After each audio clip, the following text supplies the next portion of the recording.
Welcome to Rochester Voices. My name's Kim Norton. I'm mayor of the city of Rochester, and I have with us a special guest today to have a conversation about some things that are happening in our community. With us today is the police chief, Jim Franklin. Chief Franklin, welcome. Yeah, thanks for having me. It's a pleasure. Yeah, I'm hoping you can share with us one of the premier summer activities we have here in Rochester, hosted by the RPD, and that's called Safe City Nights. Could you tell us a little bit about why you do that and what's it all about? Yeah, summertime really is our busy time for Rochester PD.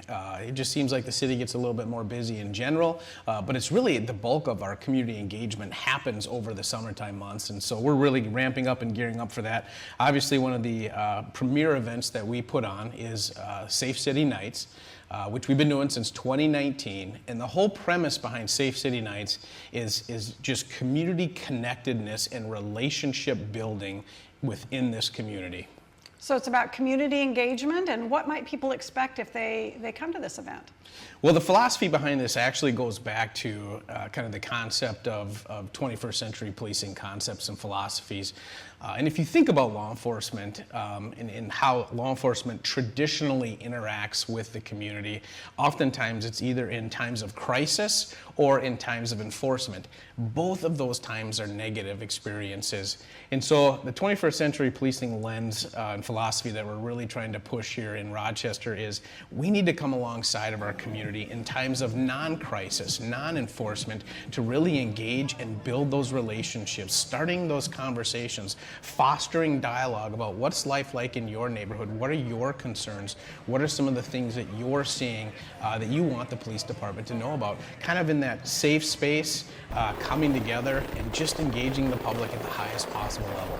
So it really is about building the relationships between the community and the police department, building that trust so that if they should ever need to call the police, they're comfortable doing so.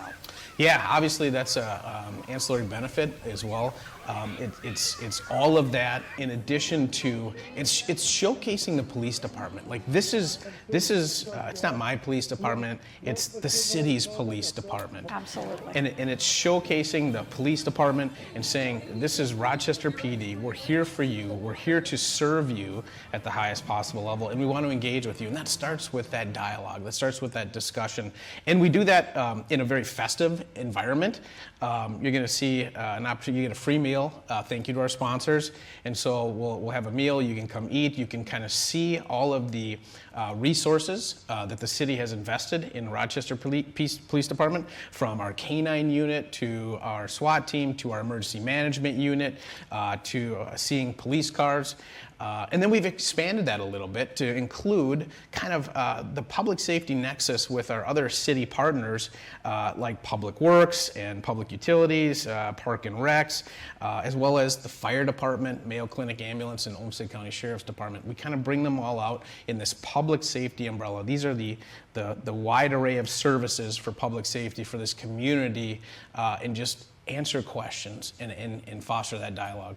Well, and I've really appreciated, we've had a booth out there since the very beginning, and the city council joins me, so we have an opportunity to communicate, and I think on occasion we'll see folks from the library and a couple other community-facing partners as well. I wondered if you could tell us a little bit about when these events are going to be held this year, which is a little different. In the past, we've held one in each ward, all 6 wards this year. You've pared it down a tiny bit, but could you tell us a little bit about that? Yeah, so we'll be kicking off our first event on June 10th, and there'll be one a month for the next 4 months. So June 10th, July 8th, July 22nd, and August 12th will be our events this summer at Gibbs, Jefferson, Bishop, and Franklin schools.